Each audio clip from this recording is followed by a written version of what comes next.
Guantanamo is being built on how to destroy a human being totally, how to damage him mentally, physically, spiritually.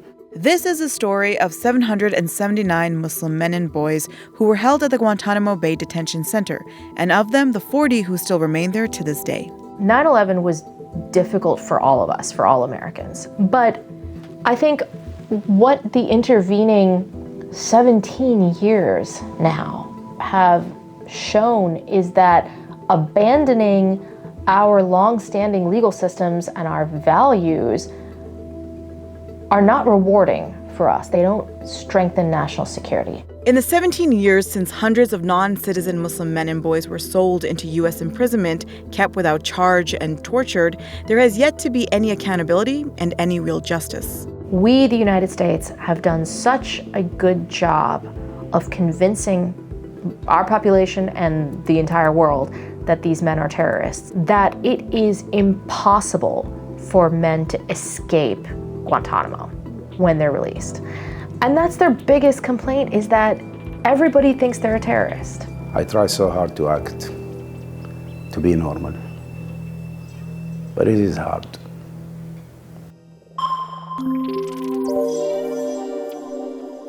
In order to understand how and why there are still men held without charge in Guantanamo, we have to start at the beginning of the long history the United States has in Guantanamo Bay.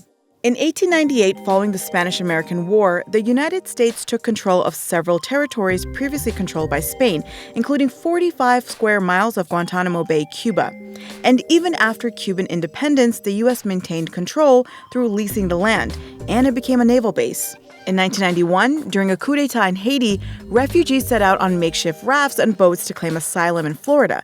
But the U.S. had other plans for the Haitians. President George H.W. Bush found that he couldn't send them back home. So the Coast Guard started rerouting the refugees to the Guantanamo Bay Naval Base. In less than a year, nearly 37,000 people were living in tent cities ringed with barbed wire. Back in the U.S., a district court judge condemned the conditions and ordered the camp closed, a decision that was later reversed. Shayna Karidal of the Center for Constitutional Rights was at Yale Law School at the time and was part of a group of professors and students that worked on the Haitian Guantanamo case. So you have people who are not American citizens, these Haitian refugees, landing in a place that technically is Cuban, but in every other practical respect belongs to the United States of America. And then the question is, do they have full asylum rights under United States law?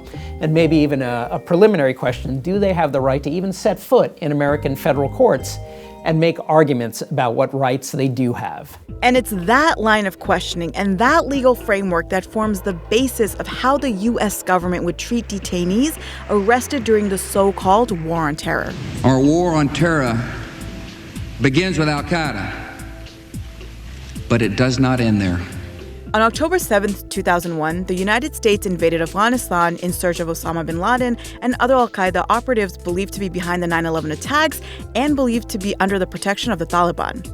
And there was a big push to capture anyone alleged to be an al-Qaeda operative, as Alka Pradhan, a lawyer on the Guantanamo military commissions who represents several current and former detainees, explains. What we actually did is we dropped flyers over the tribal areas and the border areas between Pakistan and Afghanistan, saying, if you give us members of al-Qaeda, we will pay you anywhere from, I think it was up to $5,000. President Musharraf of Pakistan is on the record as gloating about how much money the Pakistani government made from turning over people to the United States whom they just labeled as terrorists. Pretty much anybody who was an Arab in Afghanistan after 9/11 was worth 20 years' salary to hungry villagers, to corrupt warlords, to corrupt Pakistani policemen manning the border. And so with the bounties ranging from $3,000 to $25,000, the United States begins piling up these men really quickly, who are held without charge and without proof. Many were picked up for just being at the wrong place at the wrong time or even wearing the wrong kind of watch. One of our counsel likes to say that being foreign in Afghanistan after 9/11 was like driving while black. One example of this was Pradhan's client, Imad Hassan, a Yemeni student in Pakistan who, when he was sold, was asked by U.S. military officials if he knew al-Qaeda, to which he responded yes. And they said, okay, all right, well, you're coming with us. And he was sent to one of the camps where he was just brutally tortured. He was stripped naked, he was beaten, he was subjected to freezing temperatures. And during this time, he was interrogated again, and he was asked, "Do you know Al-Qaeda?" And he, at this point, realized that perhaps there was some mix-up. And it turns out that the Al-Qaeda Hassan knew was a small village in Yemen. Hassan, told that he would be let go, would remain in Guantanamo until 2015, 13 years after he was sold to the U.S. military. Now, with all these men who had been rounded up, they needed to be kept somewhere.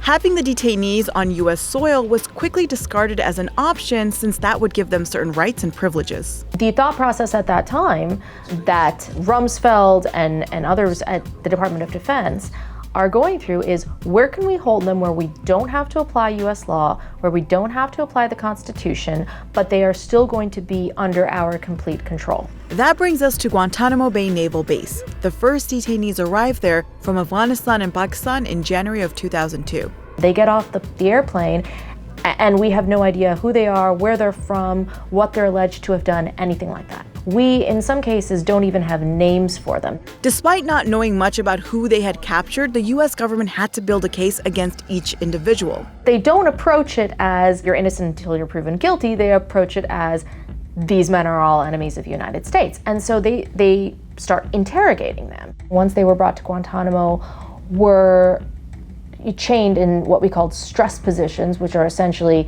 chained from their wrists from the ceiling, or had their wrists and their ankles chained together, or had dog collars placed around their necks and chained to the walls. Some of them had those dog collars actually attached to leashes and were then dragged around floors while being, quote, interrogated.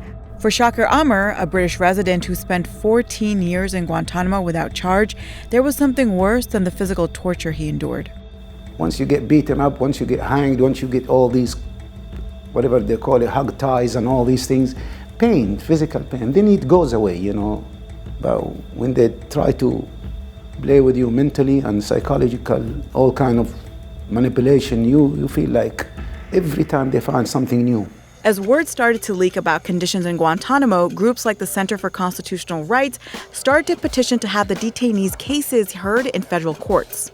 To Caddy Doll's surprise, they won the landmark case Rasool versus Bush. We win the Supreme Court case in late June of 2004, and suddenly the government realizes that it's going to have to go in and defend its detention of each one of these individuals in federal court. So immediately they started having to, pull together files on people. Those files the government was putting together were the biographies that would come to define these men. And they were based on evidence obtained from the so-called enhanced interrogation techniques, which, by the way, is considered coerced evidence and is inadmissible under international law and even U.S. law. The biographies were also based on information gathered by former detainees turned informants. We know now from reporting in the Washington Post that there were individual detainees who got their own separate housing, electronic sound systems, and little TVs to watch movies on in exchange for informing on their fellow detainees. Not only is this false evidence probably the most important evidence that the United States has, according to Pradhan, it's also on the public record. The biographies were leaked by WikiLeaks as part of the Guantanamo files in 2011. To this day, if you Google, Imad Hassan or Abu Wail Diab or any of my former clients, the first thing I think that comes up are these biographies, many of the facts in which we proved to be false. They all sound very, very similar. It seems like every detainee at Guantanamo was Osama bin Laden's brother-in-law, and every detainee at Guantanamo fought with bin Laden at Tora Bora. And these false biographies continue to haunt them today, even after they've been released. In total, the United States would come to imprison 779 detainees, with 21 being children under the age of 18 when they were caught, the youngest believed to be 13 years old. Of those 779, to this day, 732 have been released, many of them many years after they were first detained, and without a single charge having been brought against them. The Bush administration oversaw the release of 532 detainees, either back to their home countries or to another country willing to accept them. And when Barack Obama was campaigning for the presidency in 2008, one of his major campaign promises was to shut down Guantanamo. We did see when he came into office within the first day, again, we have that executive order that comes down to close Guantanamo Bay. Guantanamo will be closed no later than 1 year from now.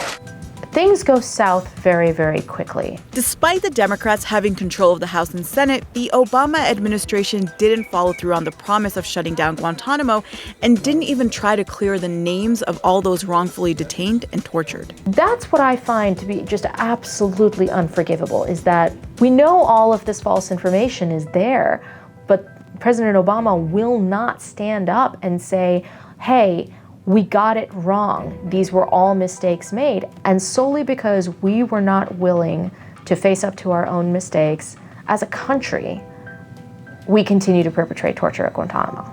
And that lack of re-education and accountability has had an impact on the men who were released. The same guard who will attack you and fight you and choke you, and the same guard in another occasion will pretend that he's your friend. You don't know how to feel. You don't know the difference between hate and love. You don't know. Really, you don't know. Your feeling is all jumbled together. They can't get jobs. They can't get education. People won't befriend them. Having detained these men for years upon years, taken decades of their lives, taken them away from their families, mentally debilitated them, really, and then released them to places where they don't know how to get by. It's a human rights and humanitarian crisis of enormous, enormous order. Today, 40 men remain in Guantanamo, with only 7 having been charged, and even their charges depend on weak information and questionable links. For Pradhan, who represents detainee Ammar al-Balochi, the nephew of alleged 9/11 mastermind Khalid Sheikh Mohammed, the question of injustice faced by detainees, past and present, is a question of injustice that impacts American citizens as well. Americans should care about it, again, because it is so much more than just those 40 men. Guantanamo is the root of all of the national security debates that we have now. The utter disregard for people of color because they are people of color, that colors our debates on immigration, on the refugee crisis, on prison reform here in the United States. So Guantanamo really is sort of, and continues to be, the crucible where all of these violations really were born. And they continue to spin out from Guantanamo. It's the crucible, the epicenter of all of that. Hey guys, thanks for watching. Guantanamo is a really tough subject to tackle, and we only scratched the surface in our story. Let us know in the comments what you think, and don't forget to like, share, and follow, and we'll see you next week.